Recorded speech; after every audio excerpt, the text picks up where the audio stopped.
Hello and welcome to Scrapping on the Fly. My name is Kristen and I'm here with a little step-by-step process for how I created these circles on day 14 of 30 Days of Sketches sketch. And this is by Darla Weber, I believe. Yep, there it is.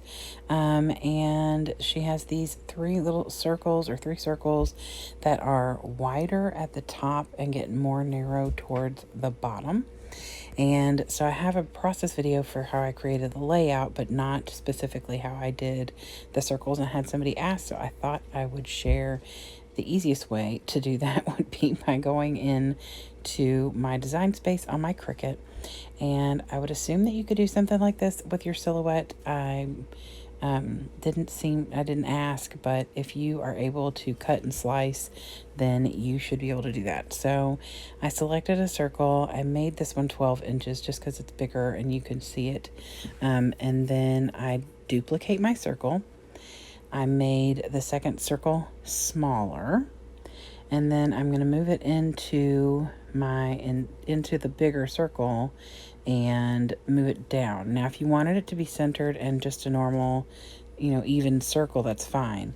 But I brought it down like the sketch has it, of course, leaving enough of a space to where it won't tear the paper when I go to take it out, especially if it's a thinner paper. Now, the paper I used was pretty thick, so it was no big deal. But if you're using thinner paper, you want to make sure you have a bit of a space down there.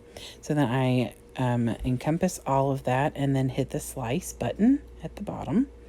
And then I'm going to move this over so that I can duplicate my circle again, because I'm going to do that one more time, except I have to take this circle that fits inside and make it smaller. So this is going to leave that space in between each circle.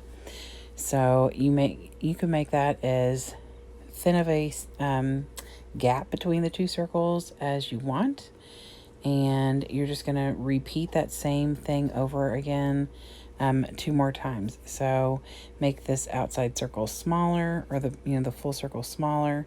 My design space is being absolutely crazy lately. I don't know, maybe I need to update it, but I feel like it just updated. And then slice it and then do it again. So I swear, design space really is driving me bananas. So I just keep making sure that it is going to fit in there just right. And then I'm going to put this circle in here and make the other one small. And the really cool thing is that when you're done, you have these 3 circles. Let's see, let me get my words together. You're gonna have these 3 rings around the outside of each of these circles. And so if you want, you can make all of your rings the same color, and then you could separate them and make them multicolors, which I think that'd be fun. And actually saying that out loud, I may have to do that. You could do like a rainbow of colors or something and do as many of these as you want. So, but if you want them to all be coming from one paper, then you would, collect them all together and then attach them so that when you hit the make it button at the top, it would put it on one paper instead of 3 separate papers.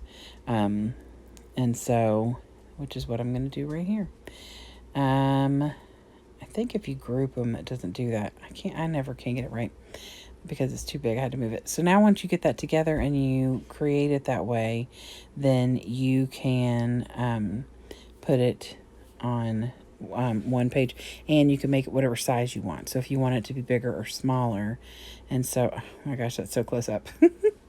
So, and then, like I said, you could cut it out of 3 different colors if you wanted. If not, you're going to end up with those 2 rings and a circle, and of course your outside border. And I'm just sharing this is a cut file that I made for myself for Scrap Lift Crafternoon for next Sunday, the 26th, I think it is. So if you're interested to see how I'm going to use this interesting cut file that I made, you can go check out my YouTube channel on Sunday, the 20, I think it's the 26th, or 20, no, it's the 26th, for Scraploaf Afternoon, because I'll be using that cut file, which I've already cut out. So anyway, that's how I created it. If you all have any questions, please let me know. If this was way too spastic and you needed to be slowed down, I did it 3 times before I finally got it to where I didn't feel like I was absolutely rambling. So I hope you all have a great day and happy scrapping.